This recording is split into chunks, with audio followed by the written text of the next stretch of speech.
What's up guys, ArchAngel Manga here and you are watching Tezuka season. Now coming to the last stretch of Tezuka manga that I've got to read.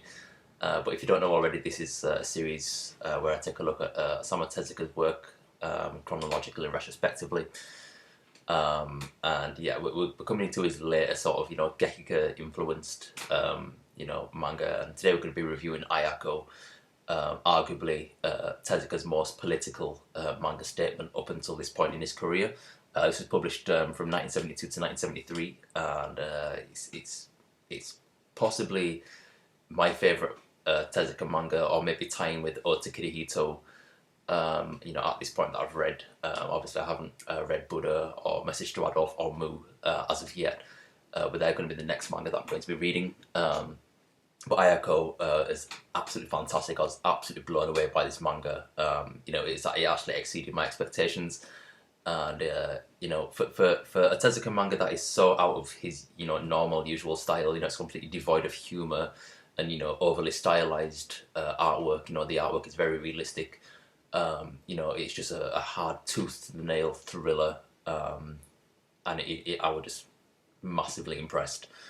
So yeah, as I mentioned already, this is Tezuka's most political, not even just the most political manga that he did up to this point. It's regarded as possibly his most political manga ever, as it deals with a family of farmers living in post-war era Japan, and it manages to throw in real life events that were happening in Japan at the time, along with the fictional story that's happening. So basically, the plot.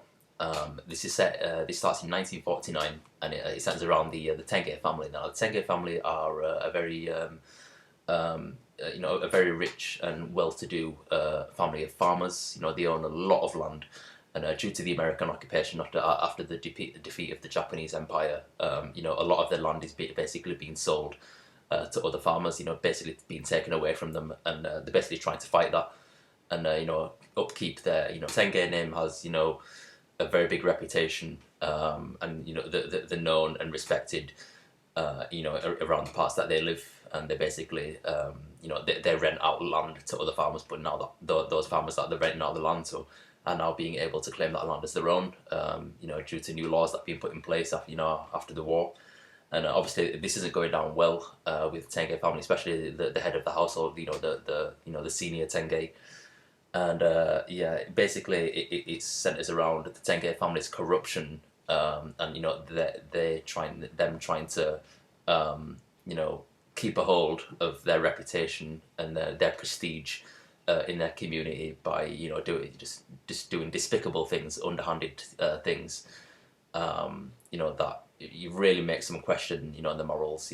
This really is a story of human beings doing the most disgraceful things possible to each other. It's really, really harrowing and traumatic to read, because you can compare it to you compare the events that happen in this to things that happen in modern day, in the modern world. Things like this still happen, but basically the plot mostly centers around each individual member of the Tenge family. There's no sort of central character, even though the titular character is Ayako, the youngest Tenge, and she's on the cover.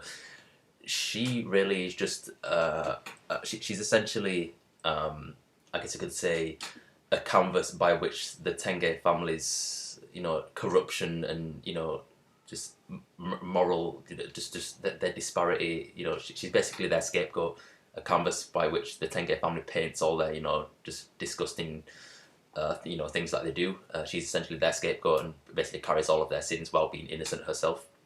And basically, it starts off with Jiro Tenge, the middle brother, and he's basically just come back from the war. He was a prisoner of war. He was in a POW camp in I think the Philippines or somewhere like that, and basically he's come back to his family, he's come back to his farm, and he's basically brought shame on them because he didn't give his life for the Japanese cause. His father wanted him to die a noble death in the war. He comes back, and he's instantly instantly hated by his father. But he isn't, obviously he's been damaged by the war, but he's secretly working for the Americans, and he's basically carrying out assassinations for the Americans after the war.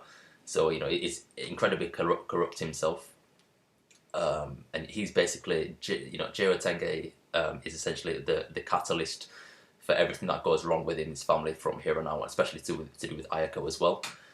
Then you have Shiro Tange, the youngest son, who he's incredibly smart and forward thinking. He's he can even put his older brothers in their place because he's got incredible deductive powers. He can basically deduce what somebody might be thinking or what somebody might be doing, basically anticipate what they might do in future. So he's a big danger to this family because he's very outspoken, despite his age. Then we have Naoko, the oldest sister, who is basically like just everybody loves Naoko.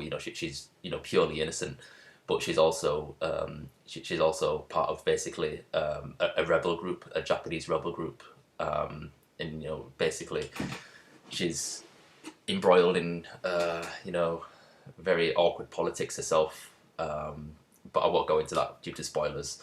And then we have Ichiro Tenge, possibly one of the most despicable members of the Tenge family, the oldest son.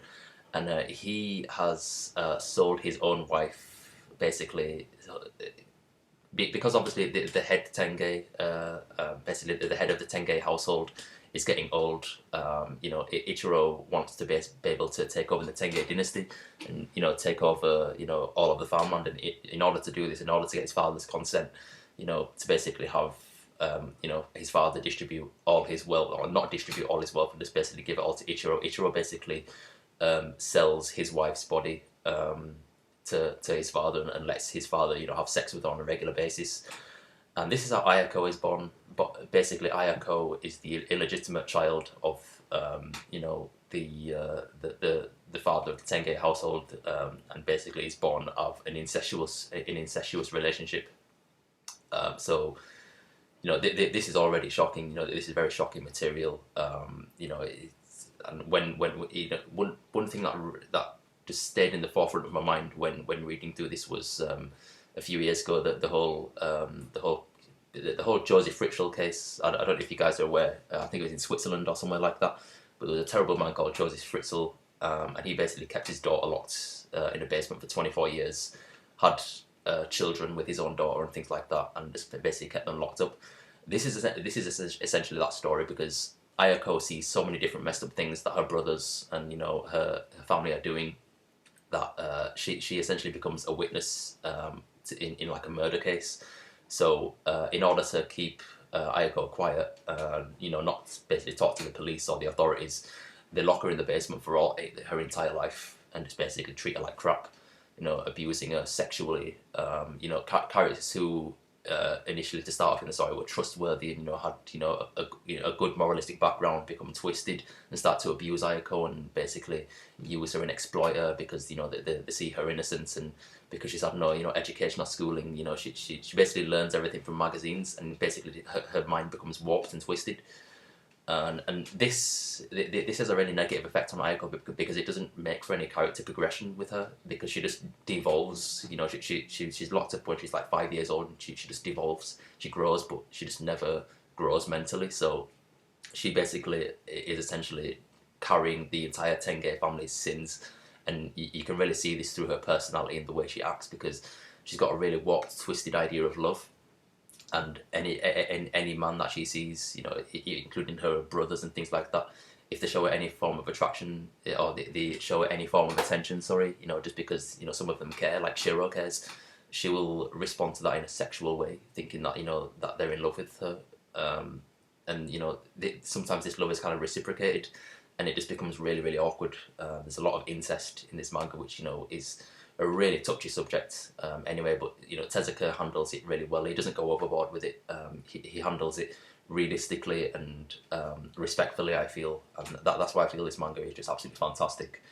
The plot and just the overall progression is just fantastic, even though Ayako herself doesn't really progress as a character because she's not really a main character. She's just basically the backdrop for all the the Tenge family sins. It does actually span 25 years from 1949 all the way up to the 1970s, It goes up to when Ayako is 28 years old. And just the way the plot progresses and all the different story elements, especially with the real world events as well, and like the different political scenarios that happen, it's just absolutely brilliant because it unravels, or Tezuka attempts to unravel the mysteries surrounding post-war Japan, because not really much is known about Japanese politics and the ins and outs of what happened in the later years after the basically the bombings in Hiroshima and Nagasaki. So this is a Tezuka's attempt to try and bring light to that, because it's such an unstable period of that country's history, and he felt like it was something that he needed to touch upon, because he's just such a genius writer anyway, and I think he just handles it as absolutely brilliant.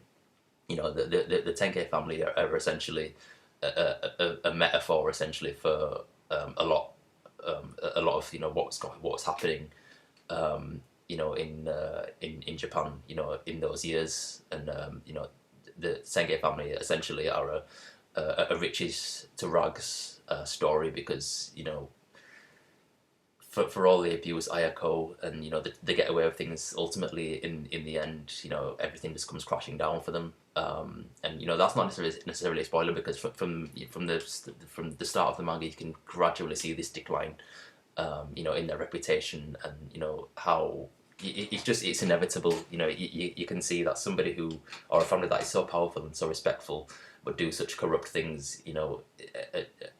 Eventually, what goes around comes around, and the ending was satisfying, but at the same point for me, quite disappointing, because Ayako's character, she doesn't get any recompense for what really happened to her.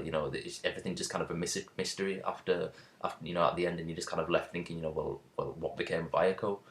We know what happens to every single member of the Tenge family except for Ayako.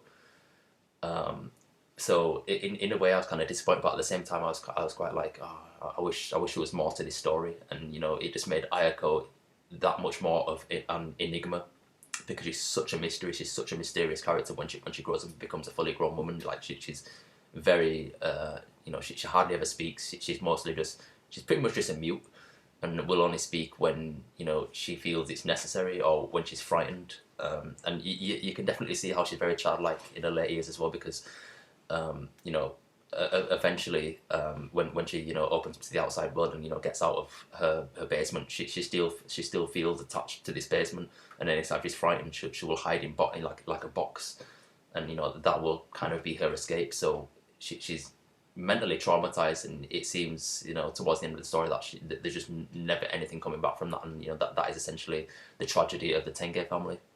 But yeah, this is very much so a thriller, tragedy, mystery, political thriller, and I highly recommend anybody to read this. I absolutely loved this manga, even though the ending was quite anticlimactic. I feel I would definitely rate this as one of my top 10 favorite seinen manga of all time.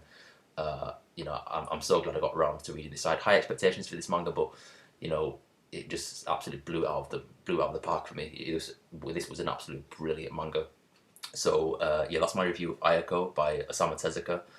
Look out for the next episode of Tezuka season, where I'll be doing a first impressions of Buddha, because I don't actually own all of Buddha, but I'm going to read a few volumes and give like a little first impressions of it, and then we're going to move on to Mu. So thank you for watching. If you like anything that I had to say, and you like my opinions of this series, give me your opinions as well. I'd like to know anybody else who's read this manga and feels opposite to what I feel, or is on the same page as what I feel. What do you feel of Osamu Tezuka in general, and do you feel that you need to read more of his works, because he's an absolute gem. So yeah, that's me for now, ArchAngel Manga, and I'll catch you guys in a bit.